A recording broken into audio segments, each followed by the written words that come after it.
Era e lejtë e majit sillte erën e luleve të egra nga fusha që shtrihen përreth fshatit Dardhan. Ishte një mëngjes si të gjithë të tjerët në këtë cep të vogël të botës, ku koha dukej se ecte më ngadalë, ku njerëzit njihnin njëri tjetrin me emër dhe ku çdo përshpëritje bëhej lajm brenda një ore. Lena Hoxha, një vajzë 11 vjeçare me sy të mëdhenj kafe dhe flokë të gjatë të lidhur në bisht kali, ecte përmes rrugës së pllakosur me gur drejt shtëpisë. Në duar mbante një çantë të vjetër lëkure që kishte qenë dikur e gjyshes së saj.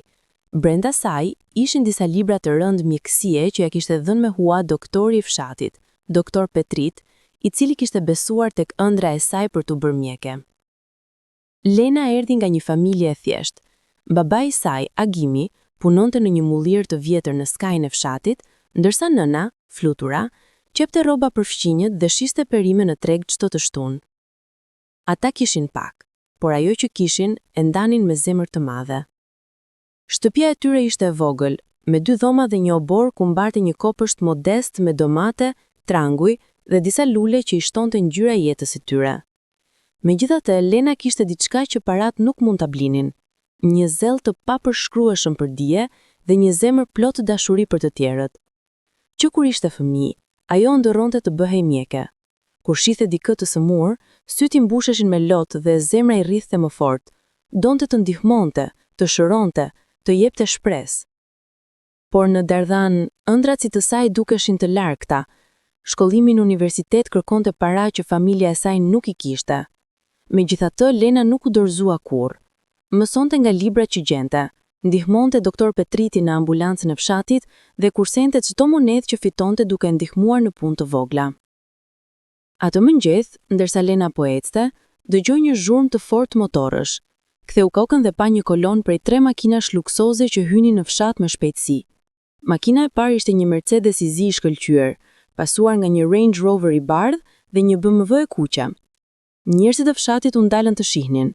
Makina të tilla nuk shihen shpesh në Dardhan. Kolona u ndal para kafes kryesore të fshatit. Nga Mercedesi i zbriti një djalë rreth 23 vjeçar i veshur me një kostum të shtrenjtë blu të errët, syzet e diellit Ray-Ban dhe një orë Rolex që shkëlqente në diell. Flokët i kishte të krehur mrapa me xhel dhe mënyra se si ecte tregonte një arrogancë që të godiste në sy. Ky ishte Erion Berisha, djali i vetëm i Flamur Berishës, njërit nga njerëzit më të pasur në vend. Flamuri zotëronte kompani ndërtimi, hotele dhe tokë në gjithë Shqipërinë. Erioni kishte rritur në luksin e vilave, në makinat e shtrenjta dhe në privilegje që e kishin bërë të besonte se bota i takonte atij. Erioni kishte ardhur në Dardhan me miqtë e tij për një udhëtim aventurë, siç e quante ai. Për të fshati ishte një vend egzotik, një kureshti, një vend ku mund të bënte foto për Instagram dhe të tallej me sa thjeshtësisht duke vjeta. Lena po kalonte pranë kafes kur e pa Erionin dhe grupin e tij duke qeshur me zë të lartë. Ato po bënin foto dhe po flisnin për sa primitiv dukej fshati. Shiko këtë vend vlla, tha njëri prej tyre, duke treguar rrugën me gur. Duket sikur kemi udhëtuar në kohë. Erioni qeshi. Imagjino të jetosh këtu, asgjë për të gërë, askush me stil, vetëm fush dhe dele. Lena ndjeu një ngërç në stomak, por vazhdoi të ecte. Nuk donte të përfshihej. Por fati kishte plane të tjera. Ndërsa po kalonte, këmba i rrëshqiti në një gur të lagur dhe ajo rrëzoi çantën. Librat u shpërndan në tokë. Lena u përkul të shpejt për t'i mbledhur, duke u kuqur nga turpi. Ej, shiko, tha një nga miqtë e Erioni duke treguar Lenën. Kemi një intelektuale fshati këtu. Erioni ktheu kokën dhe e shikoi Lenën. Për një moment, diçka në sytë e saj e befasoi. Një shkëlqim i fortë, i ndershëm, por menjëherë e largoi atë mendim dhe vendosi të bënte atë që bënte më mirë, të tallej. Libra mjekësie, tha Erioni duke marrë një nga librat që Lena po përpiqej t'i mblidhte. Seriozisht, ti do të bëhesh mjeke? Lena e shikoi me një vështrim të qetë, por të prerë. Po, kjo është ëndra ime. Erioni shpërtheu në të qeshur. Dhe miqtë e tij bën të njëjtën gjë. Ëndra jote, në këtë fshat, me ato rroba? Ai e shikoi nga koka në këmbë me përçmim. Vajs, për të qenë mjeke duhen para, Edukat e vërtet, jo vetëm dëshira. Njerëzit si ti nuk bëhen doktor, bëhuni fshatarësh, madje kjo është e natyrshme. Lena ndjeu lot duke i djegur syt, por nuk donte t'i jepte atij kënaqësinë që ta shihte të qante. Mori librin nga duart e tij me një shkulje të fortë. Të jesh i pasur nuk të bën më të zgjuar apo më njerëzor, tha ajo me zë të qetë, por plot dinjitet. Dhe të jesh nga fshati nuk të bën më pak të vlefshëm. Njerëzit si ti nuk e kuptojnë këtë sepse nuk kanë kurrë pasur nevojë të luftojnë për asgjë. Fytyra e Erionit u bë e kuqe nga zemërimi. Askush nuk i kishte folur kurrë kështu. Dhe i kujt je ti për të më folur mua kështu? Tha ai me një ton kërcënues. Unë mund të blej këtë fshat të tërë me parat që kam në xhepa. Por nuk mund të blesh respekt, tha Lena. As karakter. Dhe me këto fjalë, ajo mblodhi librat dhe u largua, duke lënë Erionin të qëndronte atje i habitur dhe i natosur përpara miqve të tij që tani heshnin. Ditët që pasuan, Lena u përpoq të harronte atë takim. Ishte mësuar me njerëzit që e nënçmonin për shkak të origjinës së saj, por diçka në mënyrën se si Erioni kishte folur e kishte lënduar thellë. Megjithatë, ajo nuk lejoi që kjo të ndikonte në ëndrat e saj. Çdo mëngjes zgjohej në orën 5. E para që bënte ishte të ndihmonte nënën e saj në kopësht, të ujiste lulet dhe të mbledhte perimet e freskëta. Pastaj përgatiste mëngjesin për familjen, bukë me djathë të bardhë, domate dhe çaj mali. Babai i saj ngrihej pak më vonë dhe së bashku uleshin për ta ngrënë mëngjesin e thjesht, por plot dashuri. Si po shkojnë studimet bi? Pyeste Agimi çdo mëngjes, edhe pse e dinte përgjigjen. Mirë baba, doktor Petrit më tha se po përparoj shpejt. Thot se kam talent natyror për këtë. Nëna e saj flutura buzëqeshte me krenari. Ti do të bëhesh mjekja më e mirë që ka parë ky fshat ndonjëherë, dashuria ime. E di që do t'ja dalësh. Pas mëngjesit, Lena shkonte në ambulancën e fshatit ku doktor Petrit, një burr i vjetër me mjekër të bardhë dhe sy të butë, ja mësonte bazat e mjekësisë. Ajo mësoi si të matë presionin e gjakut, si të bënte kompresa për plag, si të njihte simptomat e sëmundjeve të zakonshme. Mjekësia nuk është vetëm shkencë, Lena, i thoshte doktor Petrit. Është edhe artë, është të dëgjuash zemrën e njeriut, jo vetëm trupin e tij. Mjekët më të mirë janë ata që kujdesen me të vërtetë. Lena thithte çdo fjalë. Shënimet e saj ishin plot detaje, pyetje, reflektime. Ajo lexonte deri vonë natën me dritën e një llampe të vogël, ndërsa përjashtat cicërimat e gjinkalëve mbushnin heshtjen e fshatit. Por parat mbeteshin një problem i madh, shpenzimet për universitetin ishin shumë të larta, dhe edhe pse familja e saj kursente çdo cent, nuk do të mjaftonte. Lena filloi të punoj punë të vogla, ndihmonte në arsim fëmijëve të fshatit, pastronte shtëpinë për një familje të pasur në fshatin fqinj, shiste perime në treg me nënën e saj. Ishte e lodhur, por kur nuk u ankua. Çdo herë që ndjente se po dobësohej, kujtonte fjalët e doktor Petrit. Ëndrat kërkojnë sakrificë, por ja vlen. 3 javë pas takimit të parë, Erioni u kthye në Dardhan. Kësaj here erdhi vetëm, me Mercedesin e tij të zi. Kishte një arsye specifike. Babai i tij po ndërtonte një kompleks turistik në malin pranë fshatit, dhe Erioni kishte ardhur për të takuar njerëzit vendas dhe për të parë tokën. Flamur Berisha besonte se ky projekt do t'i jepte Erionit përgjegjësi dhe do ta bënte më serioz. Por Erioni e shihte vetëm si një mërzitje, një detyrë që duhej kryej. Atë ditë, Lena po kthehej nga ambulanca kur e pa Erionin duke dal nga bashkia e fshatit. Ai po fliste me kryetarin, duke i treguar plane dhe dokumente. Kur e pa Lenën, buzëqeshja arrogante ju kthye në fytyrë. Nëse nuk është mjekja e ardhshme, thirrja ai me ironi. Lena nuk deshi të ndalonte, por Erioni i bllokoi rrugën. Prit, a nuk do të më përshëndesësh? Ku janë manierat e fshatit? Kam punë, tha Lena me një zë të ftohtë. Gjithmonë ka që zënë? Erioni buzëqeshi, por kishte diçka të ndryshme në sytë e tij.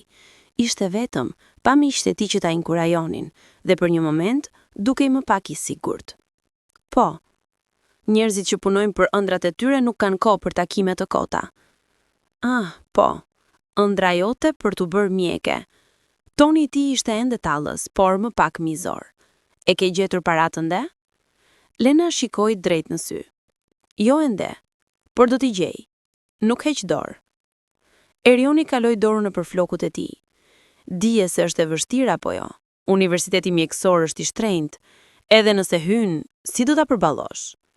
Kjo nuk është problem yt, tha Lena. Ke të drejtë. Erioni bëri një pauzë. Por është interesante.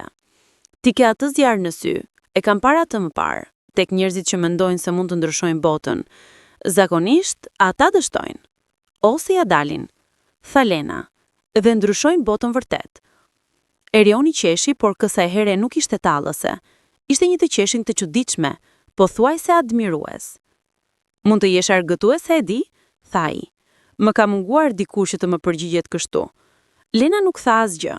E shikoi për një moment të gjatë, duke u përpjekur ta kuptonte. Kishte diçka në të që nuk ishte thjesht arrogancë. Kishte një zbrasti, një vetmi që fshihej pas maskës së tij. Pse je vërtet këtu, Erion? Jo për punë. Pse je këtu, në këtë fshat që e përbuzje kaq shumë? Ai u habitua nga pyetja. Asnjëri nuk ja kishte bërë kurrë. Sepse babai im më ka dërguar, thotë se duhet mësoj të punoj, të jemi përgjegjshëm. Dhe ti nuk do t'i jesh? Erioni hoqi syt. Nuk e di çfarë dua të jem. Gjithë jetën gjithçka më është dhënë. Nuk kam kurrë pasur nevojë të ëndroj, sepse gjithçka që kisha nevojë e kisha tashmë. Kjo duhet jetë e trishtuese, tha Lena butësisht. Erioni e shikoi befas. Asnjëri nuk ja kishte thënë diçka të tillë. Të gjithë mendonin se ai ishte i lumtur sepse kishte para. Ndoshta, pranoi ai, por ti nuk e di si është të kesh gjithçka. Jo, tha Lena, por e di se si është të mos kesh asgjë dhe të jesh ende i lumtur. Dhe me këto fjalë, ajo u largua, duke lënë Erionin të mendoj për herë të parë në jetën e tij. Javët që pasuan, Erloni gjeti veten duke kaluar më shumë kohë në Dardhan se sa kishte planifikuar. Fillimisht ishte i irrituar. Donte të kthehej në Tiranë, në klube, në jetën e tij të zakonshme, por diçka e tërhiqte mbrapa. Ai filloi të vëzhgonte Lenën nga larg.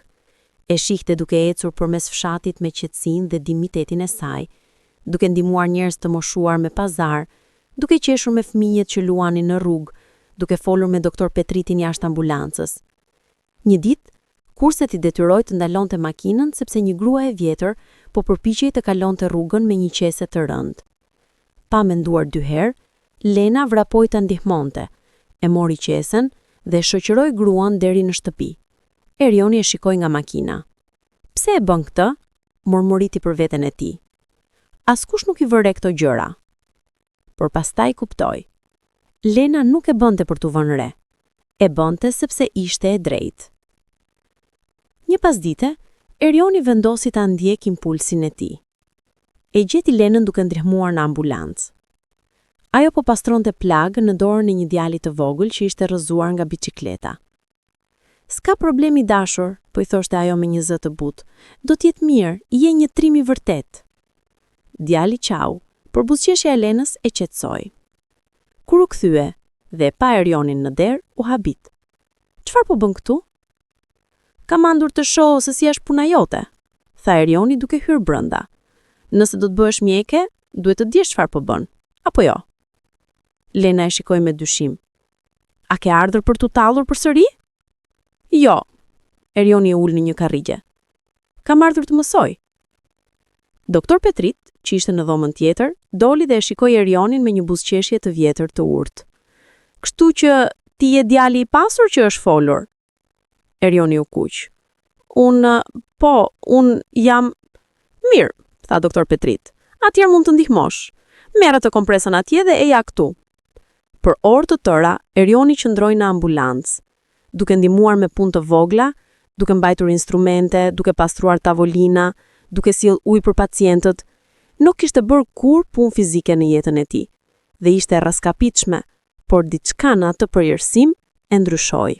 A I pa se si Lena trajtonte çdo person me respekt të thellë, pavarësisht kush ishin. Pa se si doktor Petrit punonte me duart e thëmbura por plot dashuri. Dhe kuptoi se këta njerëz kishin diçka që ai nuk kishte kurrë, qëllim. Në fund të ditës, ndërsa Erioni po lante duart e tij të ndotura, Lena I afrua. Nuk e prisja këtë, tha ajo, që ti të qëndroje. Asun, pranoi Erioni, por ishte interesante, më bëri të mendoj. Për çfarë? Për atë që thash atë ditë parë, kur të tallova. Ai e shikoi me turp. Më vjen keq, nuk e kisha të drejtë. Ti je shumë më fortë se unë. Lena nuk tha asgjë për një moment, pastaj buzëqeshi, një buzëqeshje të vogël, të butë. Falja jepet, por nuk harohet lehtë.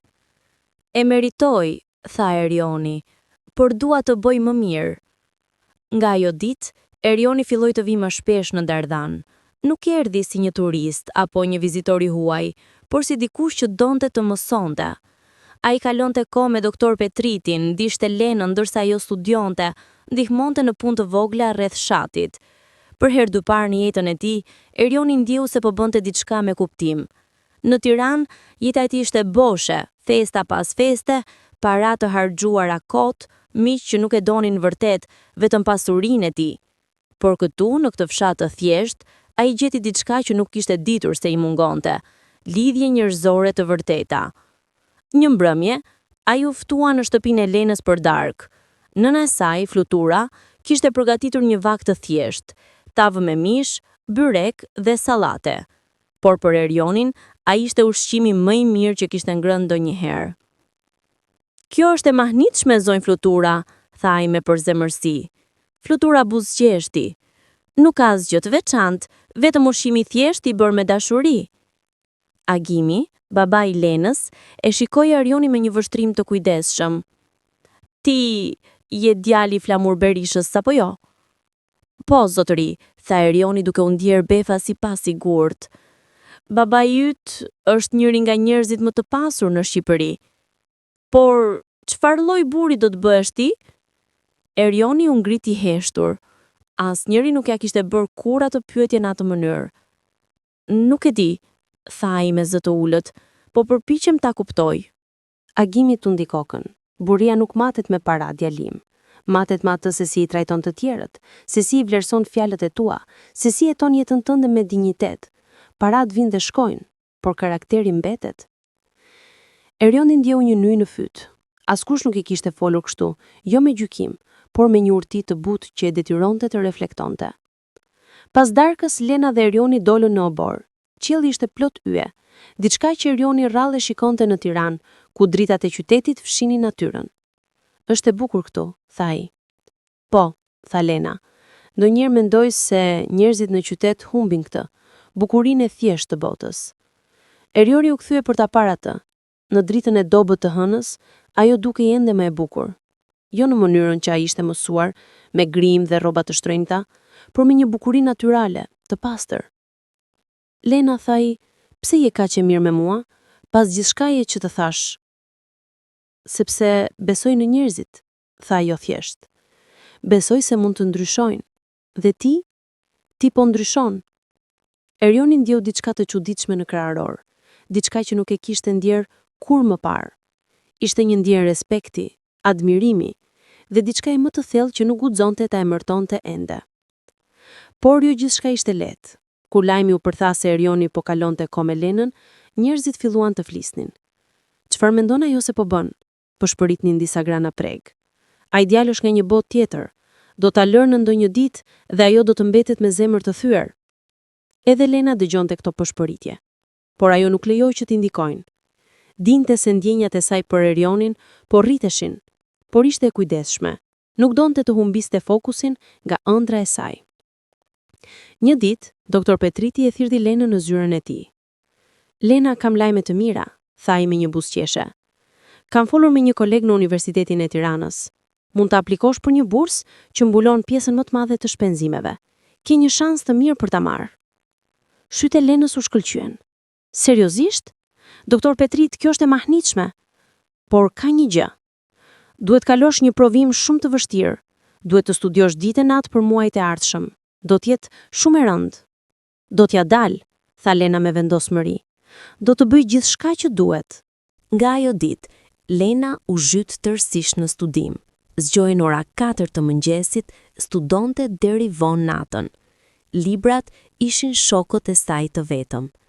Doktor Petrit ja jepte teste provë dhe ajo punonte derisa gishte rind i dhemburin nga shkruarja. Erioni e shihte se sa e lodhur ishte, por dinte se nuk mund të bënte asgjë përveç të ishte atje për të. Ai filloi të merrte libra për të nga Tirana, të sillte ushqim të shëndetshëm që nëna e tij përgatiste, të qëndronte vonë natën duke i lexuar pyetje për ta testuar. Pse po bën gjithë këtë për mua? Pyeti Lena një natë, e lodhur dhe gati të shembet. Sepse ti më ke ndryshuar, tha Eriori thjesht. Më ke bërë të shoh se jeta ka më shumë kuptim kur ndihmojmë dikë tjetër të arrijë ëndrat e tyre. Lena e shikoi me lot në sy. Faleminderit Erion. Nuk e di çfarë do të bëja pa ty. Ditë provimit erdhi. Lena udhëtoi në Tiranë me autobusin e parë të mëngjesit. Erioni deshi ta shoqëronte, por ajo tha jo, donte ta bënte vetë. Provimi ishte i vështirë sa nuk mund ta imagjinonte. Pyetje pas pyetjeje, ora pas ore. Kur doli, ndjehej e zbrazët, e lodhur dhe pasigurt. Por kishte bërë më të mirën e saj. Dhe tani duhej të priste. 2 javë më vonë, rezultatet u publikuan. Lena kishte kaluar me nota të larta, një nga notat më të mira. Ajo kishte fituar bursën. Kur lajmi u përtha në Dardhan, fshati i tërë festoi. Njerëzit e ndaluan në rrugë, e përqafuan, e përgëzuan. Doktor Petrit kishte lot në sy nga krenaria. E dija që do t'ja dilnit Lena, tha ai duke e përqafuar. Je fytyra e ardhshme mjekësisë në këtë vend. Familja e saj organizoi një darkë të vogël festimi. Ishte modeste, ushqim i thjesht, muzika tradicionale, të afërmit dhe miq të ngushtë, por atmosfera ishte plot gëzim dhe dashuri. Erioni erdhi me një buqet lulesh dhe një dhuratë, një stetoskop të ri që i kishte kushtuar më shumë se sa do ta pranonte Lena nëse e dinte. Për mjeken e ardhshme, tha ai duke ia dhënë. Lena nuk mund të fshihte lotët. Erion, kjo është shumë e shtrenjtë. Asgjë nuk është shumë e shtrenjtë për ty, tha ai me një ton serioz që nuk e kishte përdorur kur më parë. Atë mbrëmje, të dy ecën përgjatë rrugës së fshatit. Hëna shkëlqente dhe era e lehtë sillte erën e luleve të egra. Çfarë do të ndodh tani? Pyeti Erioni. Ti do të shkosh në Tiranë, do të fillosh një jetë të re. Në vitin e tretë, gjatë një ndërprerje, Lena vendosi të vizitonte shtëpinë. Kur mbërriti në Dardhan, fshati i dukej edhe më i bukur se sa e kujtonte. Ajri i pastër, malet në horizont, njerëzit që e përshëndesnin me buzëqeshje të ngrohta. Lena, thiri doktor Petrit kur e pa. Sa më ke munguar? Eja, duhet të shohësh ambulancën e re që na ka dhuruar dikush. Lena ndjeku brenda dhe mbeti pa fjalë. Ambulanca ishte rinovuar plotësisht. Pajisje të reja mjekësore, shtretër të rim, medikamente, gjithçka që duhej për të ofruar kujdes më të mirë. Kush e ka bërë këtë? Pyeti ajo. Doktor Petrit buzëqeshti. Një donator anonim, por unë kam dyshimet e mia për kush është. Zemra e Lenës u kap. Erioni? Nuk e ka thënë kur drejt për drejt, tha doktor Petrit. Por kush tjetër do të kishte arsye? Lena ndjeu një valë emocionesh. Erioni nuk e kishte harruar. Edhe përmes heshtjes së tyre, ai ende kujdesej. Atë mbrëmje, ajo i dërgoi një mesazh. Faleminderit për ambulancën, do të thotë shumë për fshat. Përgjigja erdhi shpejt. Nuk e di për çfarë po flet, por jam i lumtur që je mirë. Lena buzëqeshi përmes lotëve. Disa gjëra nuk duheshin thënë me fjalë. 2 vjet të tjera kaluan. Lena ishte tani në vitin e fundit të studimeve të saj. Kishte specializuar në mjekësi urgjente. Donte të ishte aty ku njerëzit kishin më shumë nevojë, në momentet kur jeta dhe vdekja vendoseshin. Erioni nga ana tjetër ishte bërë një menaxher i respektuar në kompaninë e babait të tij. Kishte provuar se nuk ishte thjesht djali i pasur, ishte punëtor i ndershëm dhe i kujdesshëm me punëtorët e tij. Njerëzit që kishin tallur me të në fillim, tani e respektonin. Por distanca mes tij dhe Lenës kishte rritur, nuk ishin parë prej 6 muajsh. Jetët e tyre kishin shkuar në drejtime të ndryshme, edhe pse secili mendonte për tjetrin më shpesh sa do ta pranonin. Një mbrëmje dimri, Erioni po drejtonte makinën e tij në autostradën Tiranë-Durrës. Kishte qenë një ditë e gjatë pune dhe ai ishte i lodhur. Rruga ishte lagur nga shiu i fundit dhe errësira e bënte të vështirë të shihet qartë. Mbefas, një makinë në drejtim të kundërt humbi kontrollin dhe hyn në korsitë e tij. Erioni përpiqej të shmangej, por ishte shumë vonë. Goditja ishte tmerrshme. Zhurma e metalit që coptohet, xhami që thyet dhe pastaj heshtja. Lena ishte në spital, duke përfunduar një turn të gjatë kur telefoni i saj u bip. Ishte një numër i panjohur. Alo? A jeni Lena Hoxha? Pyeti një zë burri. Po, unë jam. Kush është? Jam doktor Ismaili nga Spitali i Traumave. Ju thirrim sepse numri juaj ishte në kontaktet e urgjencës së një pacienti që sapo është sjell këtu. Erion Berisha ka patur një aksident të rënd. Zemra e Lenës u ndal. Çfarë? Sa i rënd? Shumë i rënd. Ai është në kujdes intensiv. Kemi bërë gjithçka që mundemi, por gjendja është kritike. Mendova se do të doni ta dinit. Lena nuk mund të merrte frum. Vi me një herë.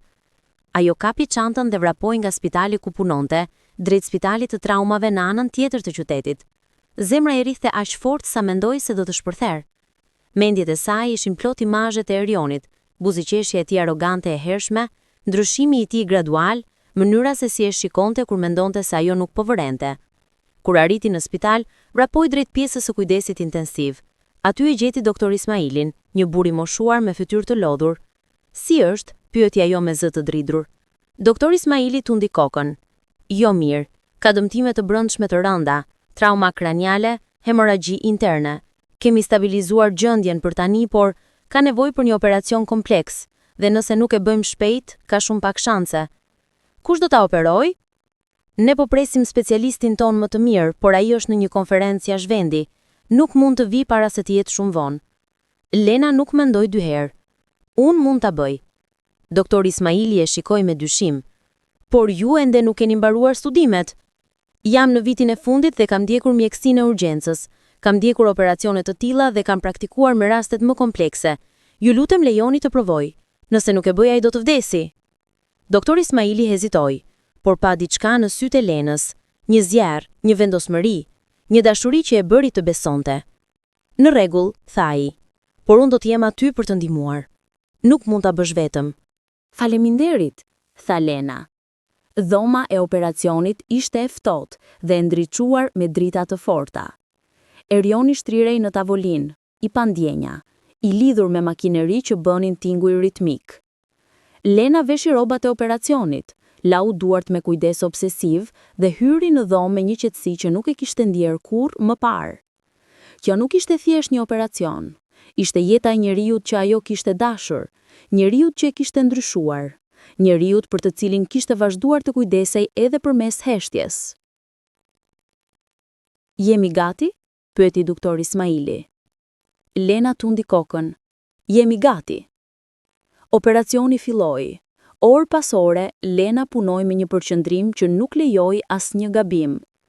Duart e saj lëviznin me saktësi, duke ndaluar hemorragjit, duke riparuar indet e dëmtuara, duke luftuar për çdo sekond të jetës së Erionit. Ishte një luftë me vdekjen dhe Lena nuk kishte ndërmend ta humbiste. Në një moment, zemra e Erionit filloi të ngadalsohej. Alarmi i makinerisë filloi të bërtas. Po e humbasim, thirri një infermiere. Jo, tha Lena me një zë të fortë, nuk do ta humbasim, jepni defibrilatorin. Ajo vuri padlet në gjoksin e Erionit. Qartë! Trupi i Erionit u drodh. Zemra nuk reagoi. Përsëri! Drodhja e dytë. Ende asgjë. Lena ndjeu lotë duke i ardhur, por i shtyu prapa. Erion, mos guxo të më lësh. E dëgjon? Lufto! Ajo vendosi padlet përsëri. Përsëri! Kësaj here zemra filloi të rrah. E dobët, por ishte atje. E kemi, tha doktor Ismaili me një lehtësim të madh. Vazhdoni. Lena mori një frym të thellë dhe vazhdoi. Orë të tjera kaluan, dritë, errësirë, djers, lot të fshehur. duar që dridheshin por nuk ndalonin. Dhe më në fund, ishte bërë. Operacioni kishte përfunduar, Erioni ishte i stabilizuar. Lena zgjati maskën dhe doli nga dhoma e operacionit. Këmbët i dridheshin dhe ajo u rrëzua në një karrige, duke qarë për herë të parë. Doktor Ismaili erdhi pranë saj. Ju e shpëtuat, Lena. Ju bët atë që shumë kirurgë me vite përvoj nuk do ta bënin dot. Keni një dhuratë të veçantë. Nuk mund ta humbisja, tha ajo duke qarë. Nuk mund ta lija të vdiste. 3 ditë kaluan para se Erioni të hapte sytë. Lena ishte atje, ulur pranë krevatit të tij, duke mbajtur dorën e tij në të sajën. Kur sytë e tij u hapën ngadalë, e para gjë që pa ishte fytyrën e saj. Lena, zëri i tij ishte i dobët, gati një përshpëritje.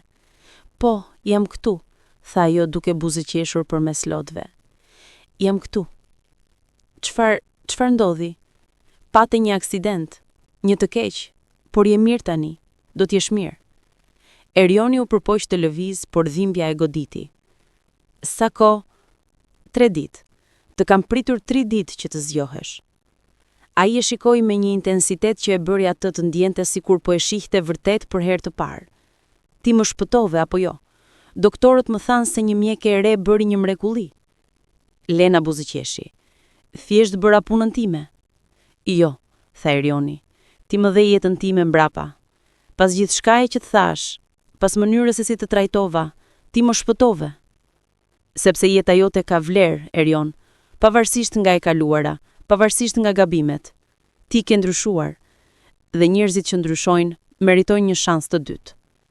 Erioni ndjeu lot duke i rrëshqitur nga sytë. Më vjen keq, Lena, për gjithçka. Për atë që thash në fillim, për mënyrën se si të tallova, për tha ajo duke ja fërkuar dorën butësisht. E di, dhe të fal. E fal prej kohësh. Ai e shikoi me një dashuri që nuk mund ta fshehte më. Lena, ka diçka që duhet të them prej kohësh. Diçka që kam friksuar ta them sepse mendoja se nuk e meritoja. Çfarë është? Unë të dua. Jo si mik, jo si dikush që të admiron.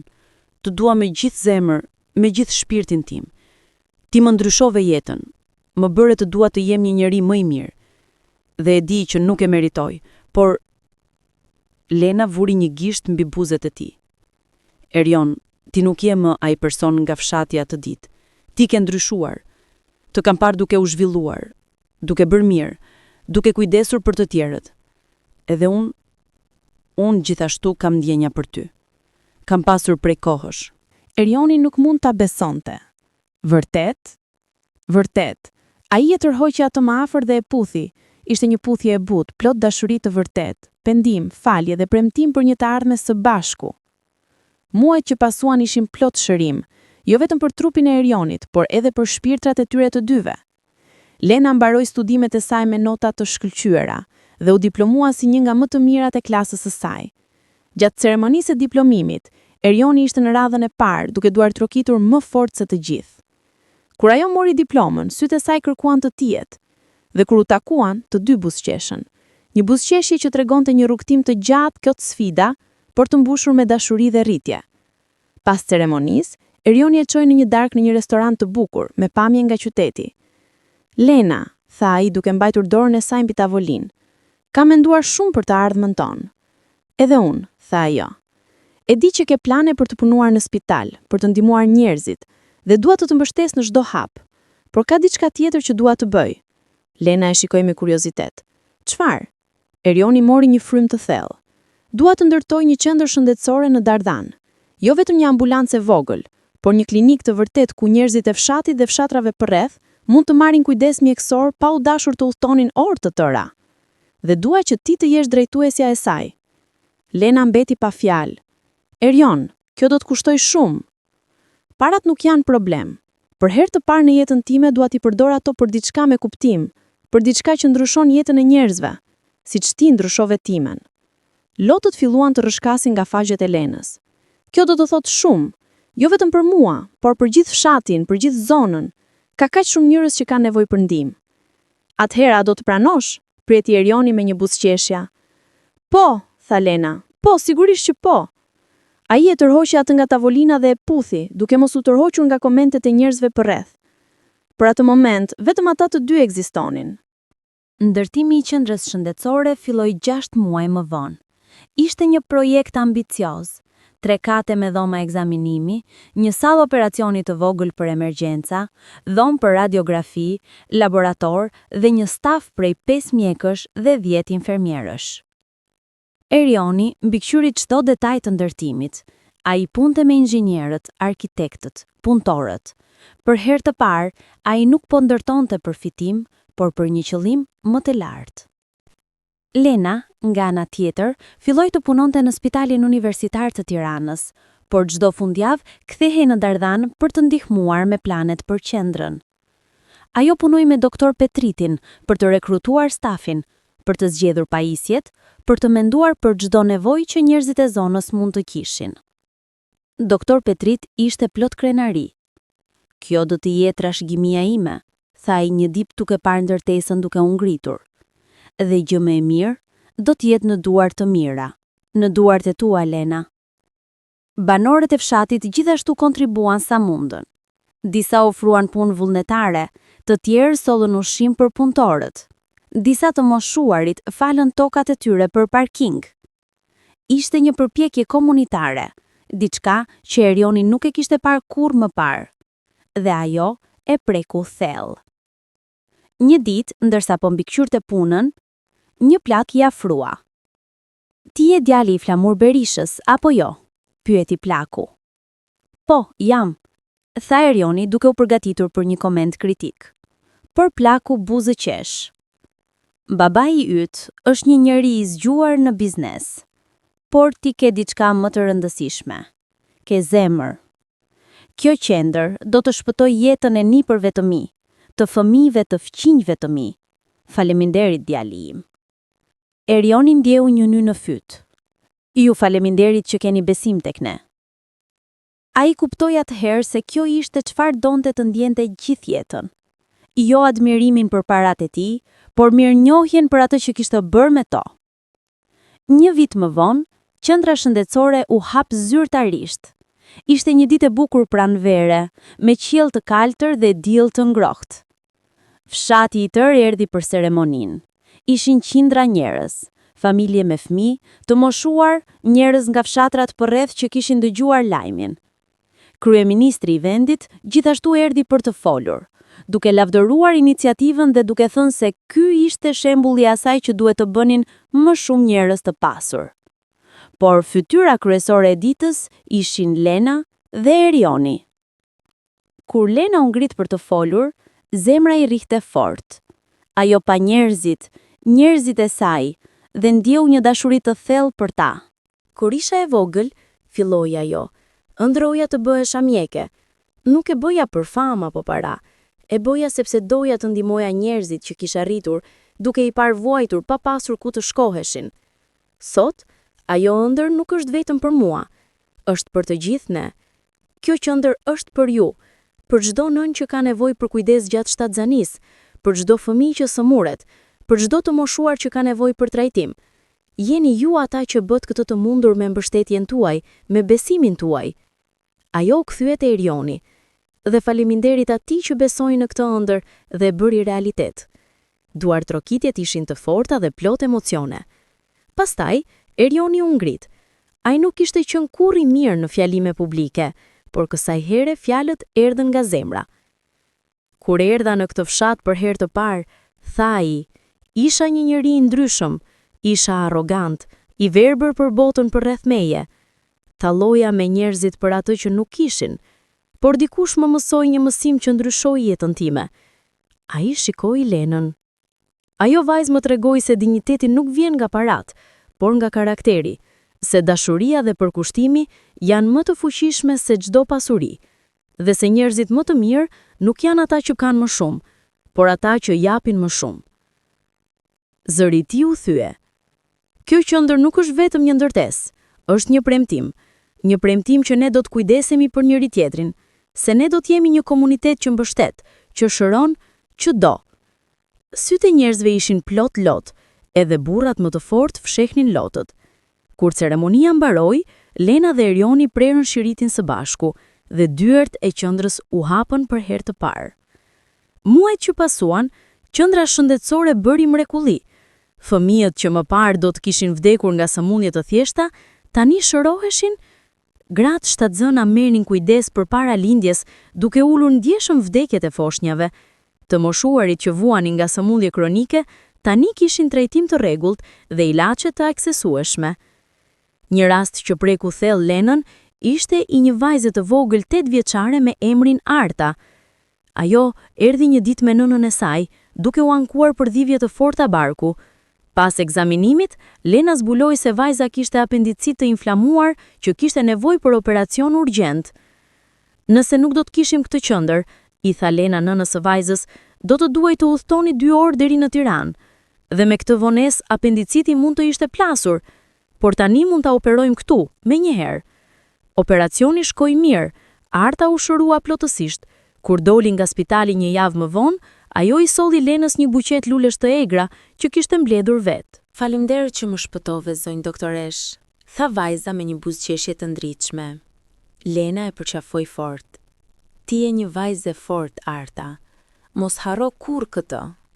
Histori si kjo përsëriteshin çdo javë. Jetë të shpëtuara, familje të bashkuara, shpresa të rikrijuara. Doktor Petrit, i cili tani kishte dalë në pension, vizitonte shpesh qendrën. Ai ecte përmes dhomave me një krenari të thellë në zemër. E di që kam bërë gjën e dur duke të mësuar ty, i tha ai Lenës një ditë. Ti nuk je thjesht një mjeke e talentuar. Ti je një shpirt i mirë, dhe kjo është ajo që e bën vërtet të veçantë. Lena ndjej lot duke i ardhur. Ju më dhatë shansin kur askush tjetër nuk besonte tek unë, doktor Petrit. Gjithçka që kam arritur është fal jush. Jo, fëmia ime, tha plaku duke e përqafuar. Është fal teje. Unë vetëm hapa derën, ti e hodhe rrugën. 2 vjet pas hapjes së qendrës, Erioni vendosi se ishte koha. Ai kishte planifikuar gjithçka në detaj. Një propozim që do të ishte i përshosur për Lenën. Një mbrëmje vere, ai e çoi atë në malin që mbikëqyrte shatin. Aty ai kishte organizuar një piknik të thjeshtë. Një batanie e shtrirë në bar, ushqim i përgatitur me dashuri, qirim që ndriconin butësisht në errësirën e natës. Pse të gjitha këto? Pyeti Lena duke qeshur. Çfarë feston? Jetën tonë, tha Erioni thjesht.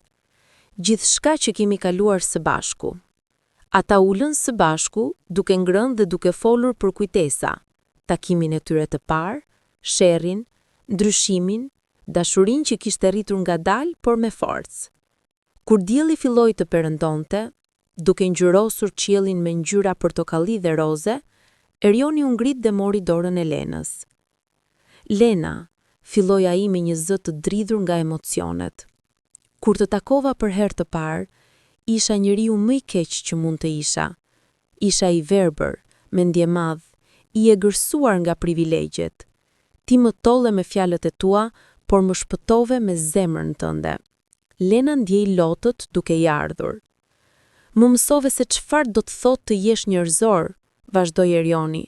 Më mësove se dashuria e vërtet nuk merr asgjë, por jep gjithçka. Më mësove se jeta ka kuptim kur e jetojmë për të tjerët, jo vetëm për veten tonë. Ai zbriti në një gjuhë dhe nxorri një kuti të vogël nga xhepi. Kur e hapi brenda, shkëlqente një unaze thjesht por e bukur, jo shumë e shtrenjtë apo ekstravagante, por e zgjedhur me kujdes dhe dashuri. Lena Hoxha, a do të më bësh nder të bëhesh gruaja ime? A do të ndash jetën tënde me mua?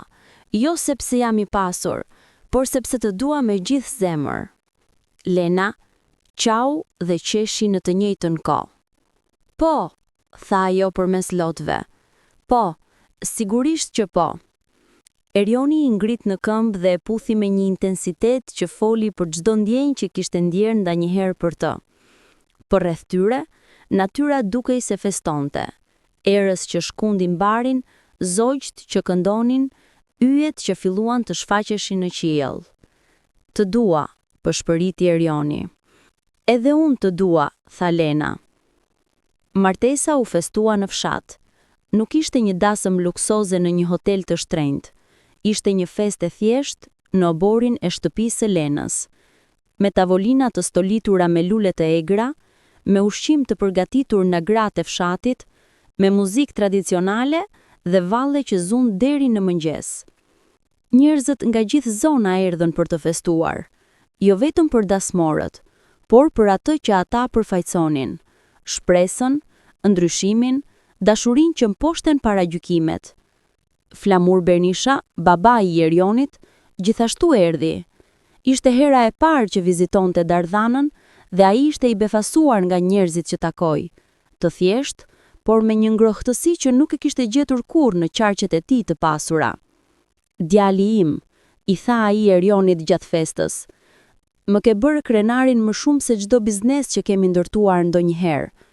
Ti ke gjetur atë që unë kam kërkuar gjithë jetën, qëllimin e vërtet. Erioni e përqafoi babain e tij me lot në sy. Faleminderit baba, për gjithçka, por veçanërisht për të më lënë të gjej rrugën time. Duta e dasmës ishte plot momente të paharrueshme. Kur nona e Lenës, flutura, qau ndërsa e shoqëronte vajzën e saj drejt altarit improvizuar. Kur doktor Petrit mbajti një fjalim plot humor dhe emocion. Kur fëmijët e fshatit vrapuan për rreth duke hedhur lule. Kur Lena dhe Erioni kërcyen valljen e parë, të humbur në sytë e njëri tjetrit. Ishte e përsosur, jo vetëm sepse ishte e shtrenjtë, por sepse ishte e vërtet. Vitet që pasuan ishin plot përmbushje dhe punë të rëndë. Lena vazhdoi të punonte në qendrën shëndetësore duke u bërë një figurë e dashur dhe respektuar në gjithë zonën. Njerëzit e njohin me emrin e parë. Doktoresh Lena, thërrisnin ata me dashuri. Ajo ishte më shumë se një mike për ta. Ishte një mbrojtëse, një këshilluese, një mik. Erioni, nga ana tjetër, zgjeroi veprimtarinë e tij humanitare. Ai ndërtoi shkolla në fshatra të largëta, riparoi rrugë, krijoi programe bursash për studentë të talentuar por pa mundësi financiare. Por gjithmonë bënte gjithçka me modesti, pa dëshiruar lavdi apo vëmendje. Nuk e bëj për famë, i thoshte ai Lenës. E bëj sepse më ke mësuar se kjo është mënyra e vetme për të jetuar me kuptim. Së bashku, ata krijuan një fondacion me emrin Shpresa e Dardhanës, i cili mbështeste projekte arsimore dhe shëndetësore në të gjithë vendin. Historia e tyre u bë frymëzuese për shumë njerëz, një histori dashurie që lindi nga ndryshimi, nga falja, nga dëshira për të qenë më mirë.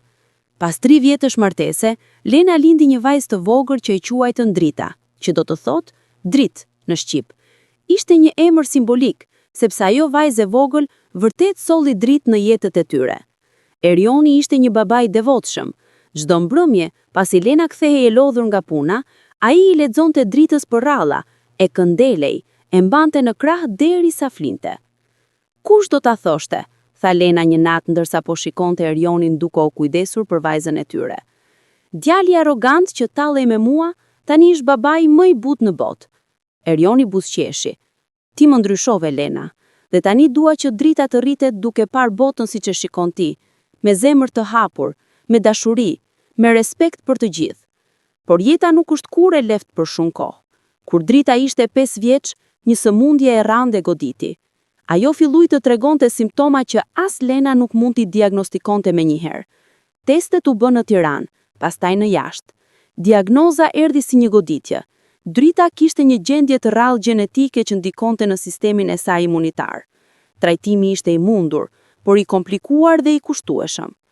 Për herë të parë në vite, Lena ndjeu frikën e vërtet. Çfarë nëse nuk mund ta shpëtoj? Pyeste ajo veten çdo natë.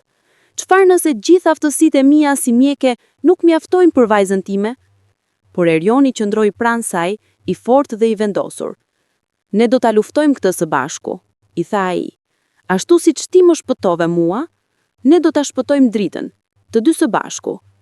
Ata udhëtuan në Gjermani ku ekzistonte një trajtim eksperimental. Muaj të tërë kaluan në spitale me Dritën që kalonte përmes procedurave të vështira. Por vajza e vogël ishte e fortë, e trashëguar nga nëna e saj. Nuk kam frikë, mami, I thoshte ajo Lenës me një buzëqeshje. Sepse ti je këtu dhe ti shpëton njerëzit. Ato fjalë I japnin Lenës forcën për të vazhduar. Pas një vit ushtrajtimi, drita filloi të përmirësohej. Sistemi I saj imunitar po forcohej, simptomat po zhdukeshin. Mjekët e quajtën një mrekulli, por Lena dhe Erioni e dinin se ishte më shumë se kaq. Ishte dashuria, përkushtimi dhe lutjet e një komuniteti të tërë që kishte mbështetur familjen e tyre. Kur u kthye në Dardhan, fshati I tërë I priti me një festë. Ishin aty njerëz që Lena kishte shëruar, fëmijë që Erioni kishte ndihmuar të shkonin në shkollë, familje që I konsideronin si të tyren. Mirë se erdhët në shtëpi, thoshte të gjithë me lot në sy. Dhe vërtet, ajo ishte shtëpia e tyre. Vendi ku kishin gjetur njëri tjetrin, ku kishin ndryshuar, ku kishin mësuar çfarë do të thotë të duash me të vërtet. Vitet kaluan. Drita u rit në një vajzë të zgjuar dhe të sjellshme, e cila, pa habitje, vendosi të ndiqte gjurmët e nënës së saj dhe të bëhej mjeke. Dua të ndihmoj njerëzit ashtu siç ti bën, mami, I thoshte ajo Lenës. Dua të shoha të shkëlqim në sytë e tyre kur ju thon faleminderit për jetën time. Lena qau nga krenaria çdo herë që e dëgjonte. Qendra shëndetësore e Dardhanës u zgjerua në një spital të vogël rajonal. Tani kishte mbi 20 mjek dhe 50 staf. Ishte bërë një shembull për të gjithë vendin, një model se si komuniteti dhe individët mund të ndryshojnë jetën e njerëzve kur bashkojnë forcat. Erioni, I cili tani ishte në të 40-të e tij, kishte bërë shumë më tepër se babai I tij kishte bërë ndonjëherë. Flamur Berisha kishte ndërtuar pasuri, por Erioni kishte ndërtuar shpresa. Dhe kjo, të gjithë e dinin, ishte shumë më e vlefshme. Një ditë, një gazetar erdhi për të intervistuar Lenën dhe Erionin për një artikull të madh në një revistë kombëtare. Artikulli do të titullohej Nga tallja në dashuri, historia e çiftit që ndryshoi një fshat. Çfarë do t'i thoni njerëzve që lexojnë historinë tuaj? Pyeti gazetari. Lena mendoi për një moment. Do t'u thoja se kur mos e gjykoni dikë për origjinën e tij, për rrobat që mban, për sa para ka. Çdo njeri ka potencialin për të qenë I shkëlqyer. Dhe ndonjëherë, njerëzit që talleshin me ty mund të bëhen ata që të duan më shumë. Erioni shtoi. Do t'u thoja se ndryshimi është I mundur. Unë isha një person I keq, mendje madhe, I verbër, por dikush besoi tek unë edhe kur nuk e meritoja. Dhe ai besim më shpëtoi. Nëse unë mund të ndryshoj, kush do mund? Gazetari shkroi gjithçka me kujdes, I prekur nga sinqeriteti I tyre. Kur artikulli u publikua, ai u bë viral. Njerëz nga I gjithë vendi u frymëzuan. Disa të rinj filluan të organizojnë projekte humanitare. Njerëz të pasur filluan të dononin për shkolla dhe spitale. Historia e Lenës dhe Erionit kishte prekur diçka thellë në zemrat e njerëzve.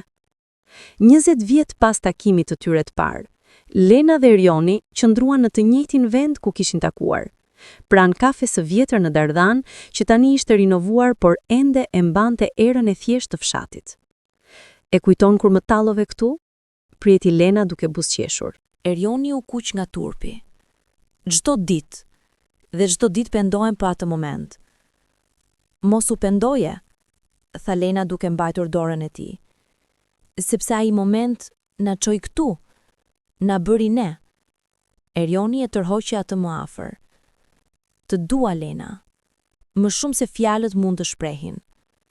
Edhe unë të dua, tha ajo, e do gjithmonë. Ata ulën në të njëjtin vend, ku njëherë kishte qenë sharre dhe tallje, por tani kishte vetëm dashuri dhe paqe. Një fëmijë I vogël nga fshati kaloi duke vrapuar dhe u ndal për të përshëndetur. Doktoresh Lena, zoti Erion. Tungja tjetër Arben, tha Lena duke buzëqeshur. Si është nëna jote? Mirë, tha që ju falenderuam për ilaçet. Tani mund të ecë pa dhimbje. Erioni I dha fëmijës një karamele. Thuaj se u gëzojmë, dhe kujdes kur vrapon, në rregull? Djali u largua duke qeshur, dhe Lena e shikoi Erionin me dashuri. ti je kaq i mirë me fëmijët. Sepse ti më mësove se si, tha ai thjesht. Drita tani ishte në vitin e parë të universitetit të mjekësisë. Çdo fundjavë kthehej në shtëpi dhe ndihmonte në spital duke ndjekur nënën e saj dhe duke mësuar nga çdo rast. Një ditë, ndërsa po ecte përmes fshatit, një vajzë e re nga fshati fqinje ndaloi. Ju jeni vajza e doktoresh Lenës apo jo? Pyeti vajza me një ton të druajtur. Po, jam, tha Drita duke buzëqeshur. Si mund të ndihmoj? Unë dua të bëhem mjeke. Ashtu si nëna juaj, por tani uli syt. Por familja ime nuk ka para. Dhe njerëzit thonë se njerëzit jon nuk mund të arrijnë kaq lart. Drita ndjeu një ngërsh në zemër. Kjo i kujtonte saktësisht se çfarë i kishte ndodhur nënës së saj. Dëgjoj, e tha ajo duke e marrë dorën e vajzës. Nëna ime erdhi nga po ky fshat. Ajo nuk ishte asgjë përveç një ëndre dhe një zemër plot përcaktim. Dhe shikon ku është tani? Ajo shpëtoi qindra jetë. Jo sepse kishte para, por sepse nuk u dorëzua kurrë. Vajza e shikoi me shpresë në sy. Vërtet? Vërtet, tha Drita, dhe nëse ti ke të njëjtin zell, të njëjtin pasion, të njëjtin vullnet për të ndihmuar të tjerët, unë besoj se do t'ja dalësh. Dhe nëse ke nevojë për ndihmë, për libra, për këshilla, për çdo gjë, eja tek unë, do të jem këtu për ty. Vajza filloi të qante nga gëzimi. Faleminderit shumë. Kur Drita u kthye në shtëpi dhe ja tregoi këtë histori nënës së saj, Lena e përqafoi fort. Ti je saktësisht ajo që kam shpresuar të bëhesh, e tha ajo. E di që do të bësh diçka të mahnitshme në këtë botë. 5 vjet më vonë, Spitali i Dardhanës organizoi një ceremoni të veçantë. Ishte nata 25 vjetorit të hapjes së qendrës shëndetësore, një ceremoni për të festuar jo vetëm ndërtesën, por jetët e shpëtuara, njerëzit e shëruar, shpresën e dhënë.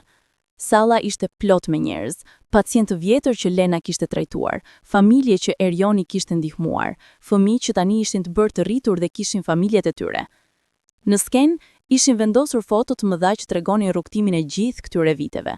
Foto e qendrës vjetër të vogël, foto e ndërtimit të ri, foto e stafit mjekësor, foto e pacientëve që buzëqeshin. Lena, e cila tani ishte në të 50 të saj, hyri në skenë me Erionin pranë saj. Flokët e saj tani kishin disa fije të bardha, por syt ende shkëlqenin me të njëjtën dashuri dhe pasion si 25 vjet më parë. Kur hapa syt për herë të parë si mjeke e re në këtë fshat, filloi ajo. Kisha vetëm një ëndër, të ndihmoj. Të jem atje për njerëzit që më kishin rritur, që më kishin mbështetur, që më kishin dhënë shpresë kur nuk kisha asgjë tjetër. Sot, duke parë këtë sallë plot me ju, kuptoj se ajo ëndër u bë realitet jo vetëm për mua, por për një komunitet të tërë. Ajo u kthye te Erioni dhe asgjë nga kjo nuk do të kishte qenë e mundur pa këtë njerëz këtu. Ai erdhi në këtë fshat një herë si një huaj arrogant, por u largua si një vlla, një mik, një pjesë e shpirtit ton. Ai më mësoi që ndryshimi është i mundur, që dashuria mund të fitojë mbi paragjykimet, që ne të gjithë kemi potencialin për të qenë më mirë se jemi. Duartrokitjet mbushën sallën.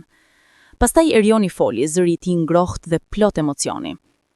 25 vjet më parë u talla me një vajzë këtu në këtë fshat. E quajta fshatare. Mendjemadhia ime më bëri të mendoj se ajo nuk do të arrinte asgjë. Dhe sot unë qëndroj këtu para jush, duke e ditur se ajo vajzë është arsyeja që unë jam njeri. Ajo më shpëtoi, jo vetëm fizikisht, por shpirtërisht. Më mësoi se çfarë do të thotë të jetosh me qëllim, të duash me zemër të plot, të jepësh pa pritur asgjë në këmbim. Ai u kthye te Lena dhe mori dorën e saj. Kjo grua është heroinja ime, dhe çdo ditë që zgjohem pranë saj, falenderoj Zotin që më evi shansin të ndryshoj, të rritem, të dua. Nuk ishte sy të thatë në sallë. Drita gjithashtu u ngrit dhe foli, me një zë të fortë dhe plot besim. Unë jam fruti i dashurisë së tyre, dhe çdo ditë mundohem të jem me denjë për trashëgimin që më lanë. Nëna ime më mësoi se mjekësia nuk është vetëm shkencë, është dashuri. Babai im më mësoi se parat janë të kota nëse nuk i përdor për mirë. Dhe të dy së bashku më treguan se familja nuk është vetëm gjak, është zgjedhja për të qëndruar pranë dikujt, për ta mbështetur, për ta dashur kur askush tjetër nuk e bën. Ajo buzëqeshti përmes lodhve. Dhe kjo është ajo që unë do t'u jap brezave të ardhshëm. Shumë vite kaluan. Lena dhe Erioni tani ishin të moshuar, por ende aktiv. Çdo mëngjes, ata ecnin përgjatë rrugës së fshatit, duke përshëndetur njerëzit, duke ndaluar për të dëgjuar historitë e tyre, duke qenë ende pjesë e jetës së komunitetit. Spitali i Dardhanës ishte bërë një nga më të mirët në vend. Drita tani ishte drejtoresh mjekësore dhe kishte vazhduar vizionin e nënës së saj me një pasion edhe më të madh. Fondacioni Shpresa e Dardhanës kishte ndërtuar 20 shkolla, 5 spitale dhe kishte dhënë bursa për mbi 5.000 student. Erioni, edhe pse i moshuar, ende ishte i përfshirë, duke vizituar projektet, duke takuar njerëzit, duke dëgjuar nevojat e tyre. Një ditë dimri, ndërsa Lena dhe Erioni po uleshin pranë oxhakut në shtëpinë e tyre të vogël, Erioni e shikoi gruan e tij me dashuri të thellë. "A pendon për diçka?" pyeti ai. Lena mendoi për një moment. "Jo, asgjë. Çdo vendim, çdo sakrificë, çdo moment i vështirë na çoi këtu. Dhe këtu është ku doja të isha gjithmonë." "Unë gjithashtu," tha Erioni. "Ti je gjithçka për mua, Lena. Gjithmonë ke qenë."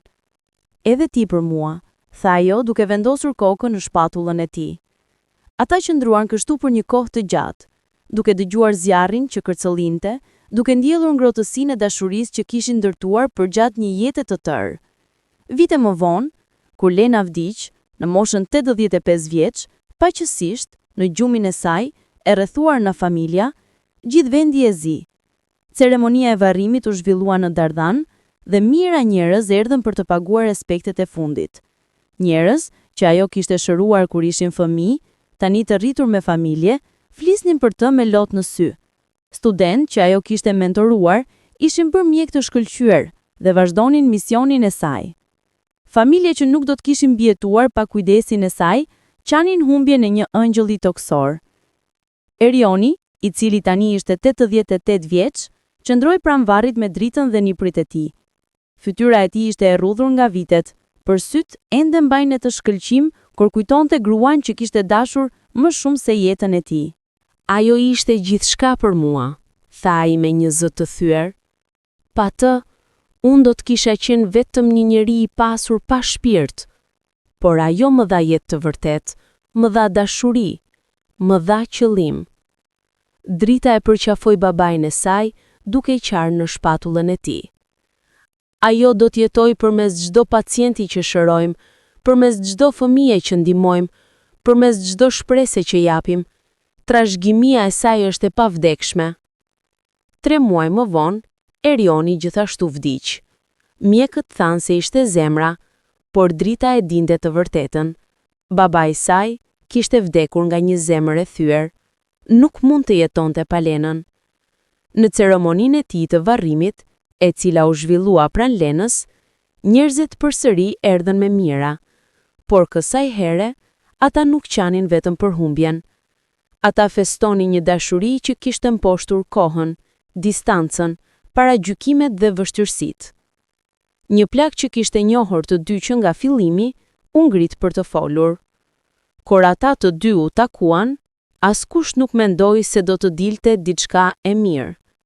Ai ishte një djalë i pasur arrogant, ajo ishte një vajzë e thjesht fshati. Por ata provuan se dashuria e vërtet nuk shikon pasurinë, klasën apo origjinën. Ata provuan se njerëzit mund të ndryshojnë, se falja është më e fortë se hakmarrja, se të japësh është më e bukur se të marrësh. Ai u ndal për të fshirë lotët. Dhe për këtë, ne gjithmonë do t'i kujtojmë, jo vetëm si dy njerëz që dashuruan njëri tjetrin, por si dy njerëz që ndryshuan jetën e një komuniteti të tërë. Drita, tani një grua e moshuar vet, qëndroi para një statuje të re që ishte vendosur në sheshin kryesor të Dardhanës. Statuja tregonte dy figura, një grua duke mbajtur një stetoskop dhe një burr duke mbajtur dorën e saj. Ishte Lena dhe Erioni, të përjetësuar në bronz, duke shikuar mbi fshatin që kishin dashur aq shumë. Në bazën e statujes ishte shkruar: Në kujtim të Dr. Lena Hoxha Berisha dhe Erion Berisha, dy shpirtra që provuan se dashuria dhe ndryshimi janë të mundshme. Ata jetonin për të shërbyer, për të dashuruar dhe për të dhënë shpresë. Trashëgimia e tyre do të jetojë përgjithmonë në zemrat tona. Drita preku bronzin e ftohtë dhe buzëqeshi përmes lotëve. Ju po vazhdoni misionin tuaj, përshpëriti ajo. Çdo ditë, me çdo pacient, me çdo shpresë që jap. Ju jeni ende këtu në çdo vepër të mirë që bëjmë. Ajo ktheu kokën dhe pa një vajzë të re që qëndroi pranë statujes, duke lexuar mbi shkrimin me kujdes. A i njihi ata? Pyeti vajza. Po, tha Drita duke buzëqeshur. Ishin prindërit e mi. Vërtet, unë kam dëgjuar për ta. Historia e tyre na u lexua në shkollë. Ata janë heronjtë e mi. Drita ndjeu zemrën duke i ngrohur. Çfarë ke dëgjuar për ta? Se ata filluan si armiq, por u bën shok shpirtëror, tha vajza me entuziazëm. Se djali i pasur u ndryshua nga dashuria e një vajze të thjeshtë, se së bashku ata ndërtuan spitalin që shpëtoi qindra jetë, dhe se dashuria e tyre ishte kaq e fortë sa asgjë nuk mund t'i ndante. Vajza u ndal dhe pastaj shtoi me një zë më të butë. Mua më inspirojnë, dua të bëhem mjeke si doktoresh Lena, dua të ndihmoj njerëzit ashtu siç ajo bëri. Drita e përqafoi vajzën. Atëherë do t'ja dalësh, sepse nëse ke në zemër atë që ata kishin, dashuri, përkushtim dhe besim në njerëzit, asgjë nuk mund të të ndalojë. Vajza buzëqeshi dhe vrapoi dritë shtëpisë plot me ëndra të reja dhe shpresë. Drita qëndroi atje edhe për pak kohë, duke shikuar statujen e prindeve të saj. Era e lehtë e pranverës sillte erën e luleve të egra, ashtu siç kishte bërë atë ditë kur nëna dhe babai i saj u takuan për herë të parë. Faleminderit, përshpëriti ajo, për gjithçka, për dashurinë tuaj, për mësimet tuaja, për shembullin tuaj. Dhe ndërsa dielli filloi të perëndonte mbi malet e Dardanës, duke ngjyrosur qiellin me ngjyra ari dhe purpurt, Drita ndjeu një qetësi të thellë. Historia e prindërve të saj nuk ishte mbaruar me vdekjen e tyre. Ishte vetëm fillimi një trashëgimie që do të vazhdonte për brezat e ardhshëm.